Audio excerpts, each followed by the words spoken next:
Begitu orang-orang dalam dunia politik mengetahui identitasnya yang sebenarnya, tuanya dan panti asuhan itu semuanya akan terseret masalah. Semua yang terkait dengan perebutan kekuasaan selalu tidak bermoral, sehingga orang-orang biasa seperti mereka ini tidak boleh ikut terlibat di dalamnya.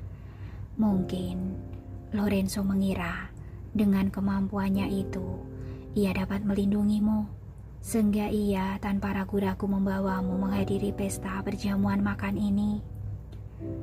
Namun, bagaimana dengan orang-orang di belakangmu? Kalau identitas mereka terungkap, apa Lorenzo juga dapat melindungi mereka?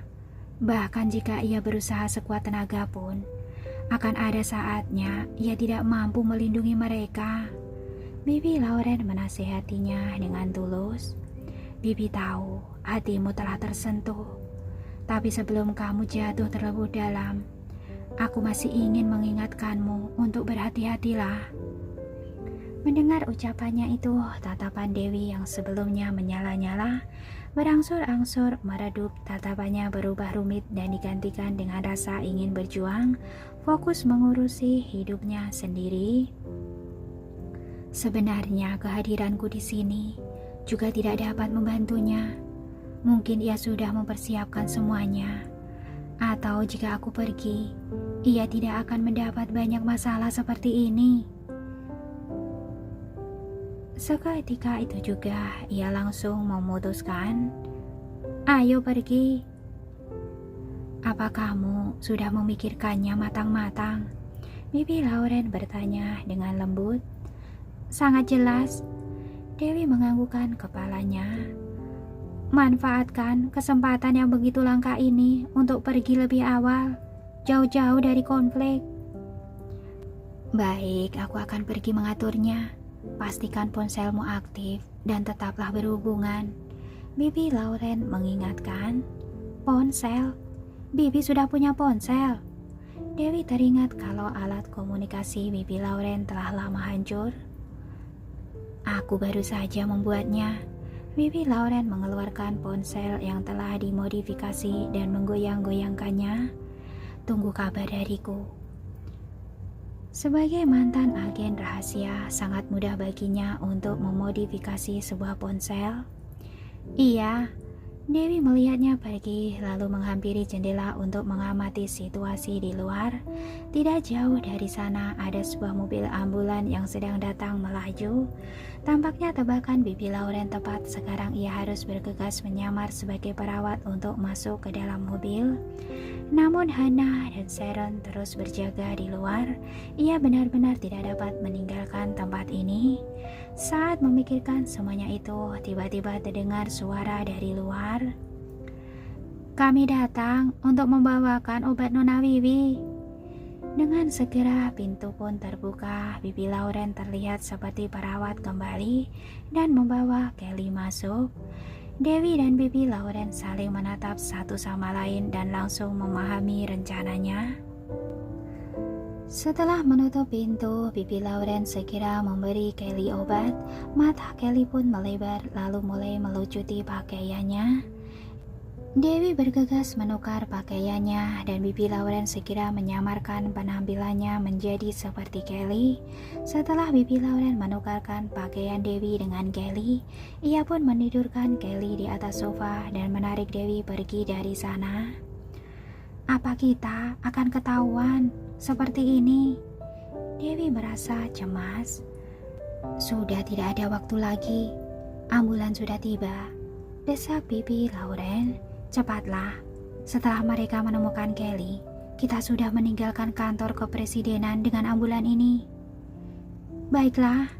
Dewi tidak mengatakan apa-apa lagi dan langsung mengikuti Bibi Lauren keluar ruangan. Pada saat itu Sharon dan Hannah masih berjaga-jaga di depan pintu. Mereka tidak berpikir jauh ketika melihat Bibi Lauren memimpin Kelly pergi keluar. Sharon masih menoleh dan melihat Dewi sama seperti biasa dengan malas berbaring di atas sofa. Namun karena sudut pandangnya terhalang, hanya kaki dan rok Dewi yang dapat terlihat olehnya. Dewi mengikuti Bibi Lauren pergi dengan sangat tenang. Selain itu, hal seperti ini bukan hanya baru terjadi sekali atau dua kali saja. Keahlian penyamaran Bibi Lauren begitu luar biasa, meskipun karena dikejar oleh waktu. Riasannya begitu sederhana dan tampak kasar seadanya, namun tetap mampu mengecoh orang biasa. Keduanya berjalan ke sudut koridor. Ketika mereka hendak melewati koridor lain, tiba-tiba Juliana datang bersama seseorang. Dewi terkejut tanpa sadar menundukkan kepalanya. Bibi Lauren menarik Dewi dan berjalan melewati mereka. Berhenti. Tiba-tiba Juliana menghentikan mereka. Keduanya pun terpaksa menghentikan langkah kaki mereka. Bibi Lauren mengangkat kepalanya dengan sangat tenang dan menatapnya sambil tersenyum. Apa Nona, Juliana membutuhkan sesuatu? Dia siapa? Juliana menatap Dewi yang menyamar sebagai Kelly. Ini adalah Kelly, perawat dari keluarga Moore. Ia baru saja dipindahkan dari negara Maple. Bibi Lauren memperkenalkannya dengan tenang. Perawat? Juliana menatap Dewi. Apa ia bisa berbicara bahasa Embron? Tidak terlalu, Bibi Lauren menjelaskan. Karena Nona Wiwi juga tidak bisa berbicara bahasa Embron, jadi ia ditempatkan di sini untuk merawatnya. Oh, Juliana menatap Dewi lekat-lekat lalu mengalihkan pandangannya dan berkata dengan sopan, aku hanya ingin tahu saja, kalian kembalilah bekerja. Baik. Bibi Lauren memberi hormat padanya lalu menarik Dewi pergi. Dari awal hingga akhir, meskipun Dewi tidak mengatakan sepatah kata pun, namun sikapnya terlihat begitu natural. Hanya saja ia masih merasa kalau Juliana menyadari sesuatu. Tidak perlu khawatir, ia selalu ingin kamu pergi meninggalkan negara ini. Seandainya ia menyadarinya pun, ia tidak akan mungkin membocorkannya. Bisik Bibi Lauren pelan. Setelah merenungkannya, Dewi juga merasa setuju. Kepergiannya dari sini jelas memberikan keuntungan besar bagi Juliana. Juliana pun menuju ke ruang istirahat dan dari kejauhan melihat Hana yang sedang mengetuk pintu. Apa Nona Wiwi baik-baik saja? Nona Wiwi? Tidak terdengar suara apapun dari dalam. Hana dan Sharon saling memandang satu sama lain. Mereka sedang bergegas hendak membuka pintu untuk menerobos masuk. Lalu Juliana menghentikan mereka. Apa yang kamu lakukan? Nona Juliana, Nona Wiwi sudah lama berada di dalam tanpa bergerak sedikit pun. Kami khawatir dan ingin masuk ke dalam untuk memeriksanya. Hana menjelaskan. Mungkin ia tertidur, Juliana berkata sambil tersenyum. Ia terlihat seperti orang yang sering mengantuk. Sebenarnya aku juga ingin masuk ke dalam untuk bertemu dengannya. Tapi sekarang sepertinya lebih baik aku menunggu dan tidak mengganggunya. Setelah mengatakan semua itu, ia menempatkan dua orang rombongannya dan memperingatkan mereka. Aku akan ke aula depan untuk mencari wakil presiden dan Tuan Lorenzo dulu. Kalian tetaplah berjaga-jaga di sini. Jika ada sesuatu, tolong laporkan padaku setiap saat. Baik. Juliana mengucapkan salam perpisahan kepada Sharon dan Hana lalu bergegas pergi. Sharon dan Hana hanya dapat menunggu di luar setelah mendengar perkataan Juliana tadi. Saat itu juga Dewi dan Bibi Lauren akhirnya telah melewati koridor dan tiba di aula belakang. Ketika mereka hendak bersiap-siap untuk pergi, Dewi tanpa sadar melihat Lorenzo melalui jendela. Ia duduk di sofa dengan elegan menghadap ke arah jendela itu, seolah-olah ucapan wakil presiden telah membuatnya kehilangan kesabaran. Ada amarah yang tertahan terpancar pada matanya. Dari jarak sejauh ini, Dewi bahkan dapat merasakan bahwa kesabaran Lorenzo habis. Khawatir kalau amarahnya akan segera meledak. Tiba-tiba ada sebuah dorongan yang timbul dalam hati Dewi untuk segera mencari Lorenzo dan membantunya. Saat itu juga Lorenzo seperti merasakan sesuatu dan menoleh ke arahnya. Dewi tanpa sadar langsung membalikkan tubuhnya, tidak membiarkan wajahnya terlihat oleh Lorenzo. "Cepat pergi." Bibi Lauren menarik Dewi menuju ke tempat parkir. Sepanjang jalan Dewi menyadari ada yang tidak beres tidak jauh dari sana. Tampaknya sejumlah besar pasukan telah dikirim secara diam-diam untuk memblokir semua pintu masuk dan keluar. Ada juga beberapa pengawal berpakaian sipil yang memasuki kastil, mirip seperti pengawal yang berjaga ketika Lorenzo sedang berada di ruang rapat. "Tidak." Dewi menghentikan langkahnya dan berkata dengan cemas, "Apa wakil presiden berusaha memasar Lorenzo?" "Sepertinya begitu." Bibi Lauren berbisik.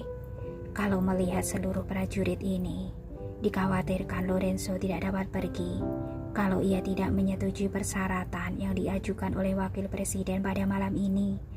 Kita harus bergegas untuk menghindari munculnya masalah jika kita terlambat. "Tapi..." Dewi, Bibi Lauren menebak apa yang ingin dikatakannya dan langsung menyela pikirannya. "Kamu bukan seorang penyelamat dunia. Kamu tidak dapat mengubah keadaan dengan hanya mengandalkan kemampuanmu seorang diri."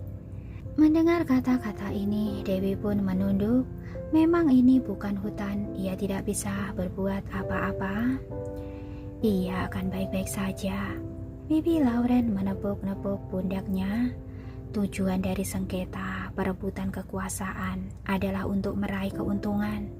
Sekarang seluruh kekayaan keluarga Moore ada di tangan Lorenzo. Tidak akan ada yang berani menyentuhnya saat ini. Tebakanku paling hanya memaksanya untuk menandatangani beberapa perjanjian. "Tapi kalau mengikuti temperamen Lorenzo, ia tidak akan menyerah." Dewi seolah-olah dapat memprediksi hasilnya. "Ia pasti akan bersikeras mempertahankan pendiriannya. Apabila mereka bersikukuh saling melawan satu sama lain, pertempuran malam ini tidak akan bisa dihindari." "Lalu, emangnya kenapa? Ini bukan urusanmu." Bibi Lauren mengingatkan dengan serius. "Kalau kamu tetap tinggal, kamu harus menghadapi hal-hal seperti ini kapan saja di masa mendatang. Kamu harus mengkhawatirkan setiap hari.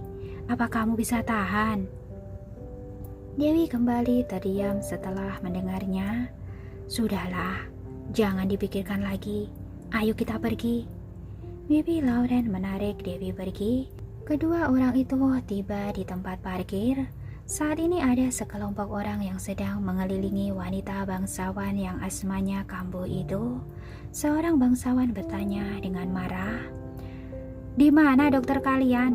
Kenapa ia bisa menghilang saat menghadapi masalah sebesar ini?" "Kami juga tidak tahu.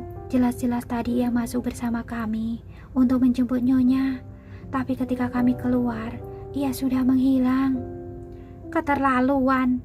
Rumah sakit kalian ditutup saja." "Ini..." "Tolong beri ruang." Bibi Lauren segera membawa Dewi menerobos kerumunan itu. "Tolong beri ruang, dokter sudah datang." Para bangsawan itu pun bergegas memberi jalan. Dewi langsung memberikan penanganan darurat untuk wanita itu.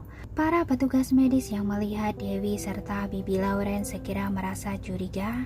Jelas-jelas ia bukan dokter mereka. Namun setelah menyadari bahwa ini adalah kantor kepresidenan, seluruh tamunya pastilah orang-orang terkemuka. Meskipun hanya sebagai pengiring saja, namun mereka pasti berasal dari berbagai latar belakang yang berbeda-beda. Mungkin saja ini adalah dokter keluarga yang mengiringi salah satu tamu bangsawan, sehingga para petugas medis itu pun tidak menghentikan mereka. Begitu Dewi turun tangan, kondisi wanita bangsawan itu pun segera stabil kembali. "Pasien ada melakukan kontak dengan alergen, sehingga menyebabkan asmanya kambuh. Sementara ini kondisinya sudah stabil, namun ia harus segera dibawa ke rumah sakit. Cepat, bawa pasien naik ke atas mobil dulu." Dewi mendesak mereka. "Baik-baik." Para petugas medis pun bergegas mengangkat wanita itu naik ke atas mobil. Dewi dan Bibi Lauren segera mengambil kesempatan itu untuk masuk ke dalam mobil.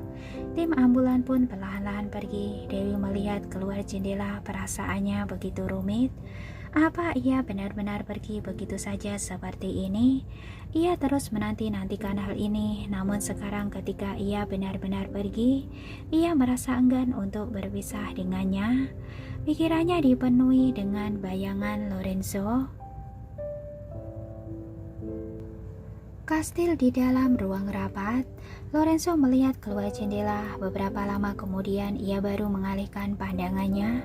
Ia melihat sosok bayangan yang begitu familiar itu. Ternyata wanita itu masih ingin pergi. Meskipun ia mempertaruhkan segalanya untuk dapat bersamanya, namun wanita itu tetap meninggalkannya. Sebelumnya ia tidak mengerti tentang ungkapan bahwa cinta tak dapat dipaksakan, namun sekarang ia memahaminya. Wanita itu tidak mencintainya, tidak peduli apapun yang ia lakukan. Semuanya itu tidak ada gunanya.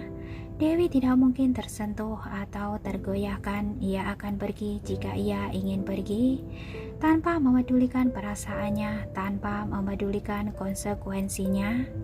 Memikirkan semua ini, hati Lorenzo tersulut api amarah dan tangannya yang sedang memegang cangkir bergetar hebat. Lorenzo, pikirkanlah baik-baik. Terlebih lagi, kekuatanmu seorang diri itu terbatas. Jika kamu membiarkanku menjadi pemegang saham grup More, aku bisa membawakan banyak sumber daya untuk kalian. Kita dapat melangkah bersama-sama di masa depan. Ini adalah sebuah hal yang sangat menguntungkan, tidak merugikan sama sekali. Ivan membujuk Lorenzo dengan sungguh-sungguh. Sangat menguntungkan. Lorenzo terus diam. Ia telah melihat permainan yang dimainkan oleh ketiga keluarga besar ini. Sekarang ditambah dengan ucapan Ivan yang bertele-tele itu membuatnya merasa tidak tahan lagi. Sangat menguntungkan bagimu, kan? Ada rasa dingin yang menusuk terpancar dari ucapannya itu. Tiba-tiba suhu udara di sekelilingnya seolah-olah menurun. Semua orang pun mengamati mereka dengan nafas tertahan begitu berhati-hati. Senyuman pada wajah Ivan sejenak memudar, namun ia segera menenangkan dirinya kembali dan menatap Lorenzo sambil tersenyum. Maksudmu itu? Grup More berjalan dengan baik tanpa kekurangan dana, sumber daya, juga tidak memerlukan pemegang saham baru. Untuk apa kamu ingin bergabung dan mengambil bagian? Lorenzo sudah tidak lagi berusaha menjaga hubungan baik dengannya, bahkan ia sudah tidak lagi menjaga sopan santunnya. Hatinya telah tersulut oleh api amarah yang membakar habis kesabarannya. Lorenzo, kenapa kamu berbicara seperti itu pada wakil presiden? Michael bergegas membujuknya. Meskipun keluarga More tidak kekurangan apapun, namun dengan bergabungnya wakil presiden, tentu akan membawa lebih banyak sumber daya bagi kita. Betul, betul. Sumber daya apa? Lorenzo langsung mencelanya. Aku memiliki semua sumber daya yang ia miliki. Mengapa harus ada satu orang lagi yang mengambil bagian saham kita? Ingin membeli saham, tapi tidak punya dana. Jadi hanya dapat mengandalkan gelar wakil presiden saja. Ini bukannya sama dengan perampokan? Lorenzo, kamu kelewatan. Ekspresi Ivan menggelap, tatapannya tidak lagi sehangat sebelumnya. Joel Kingsley terbatuk 2 kali. Ia pun minum dalam diam tanpa mengatakan sepatah kata pun. Michael berubah cemas. Ia orang yang paling pertama bangkit dan berkata, Lorenzo, ucapanmu itu benar-benar kelewatan. Benar, benar. Timpal Winston yang baik. Kalau begitu, Lorenzo mengangkat alisnya sambil tersenyum dingin. Kita bagikan saja saham kalian bertiga untuk Tuan Ivan. Hah? Ekspresi Winston dan Michael seketika berubah. Aku tidak ikut campur. Joel bergegas membuka mulutnya. Setelah ia selesai mengatakannya, ia melihat ekspresi wakil presiden yang menggelap dan buru-buru menambahkan, "Aku hanya memegang sebagian kecil saham. Bagaimana mungkin aku memenuhi syarat untuk mengambil keputusan? Aku akan mengikuti Lorenzo. Kamu adalah pemegang saham utama, jadi kamu yang berhak memutuskan." Tentu saja, aku tidak keberatan dengan bergabungnya wakil presiden sebagai pemegang saham. Memang baik jika semua orang dapat bergabung untuk bersama-sama menghasilkan uang. Lorenzo melirik Joel sekilas. Orang ini memang cerdas, mampu menjaga perasaan kedua belah pihak. Namun Winston dan Michael jelas mendukung Ivan. "Karena kamu tidak setuju, maka aku tidak akan memaksamu." Ivan tersenyum dingin. "Namun, aku telah menerima laporan bahwa kamu melanggar hukum di negara Maple.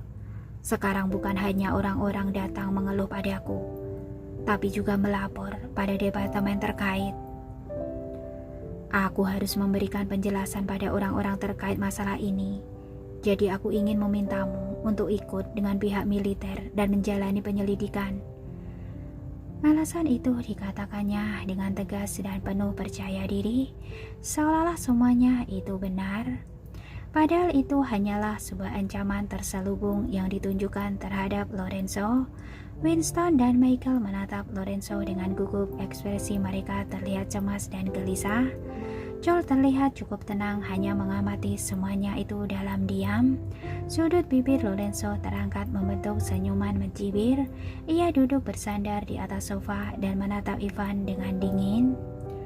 "Tuan Ivan, ini adalah tindakan menggunakan urusan publik demi membalas dendam pribadi.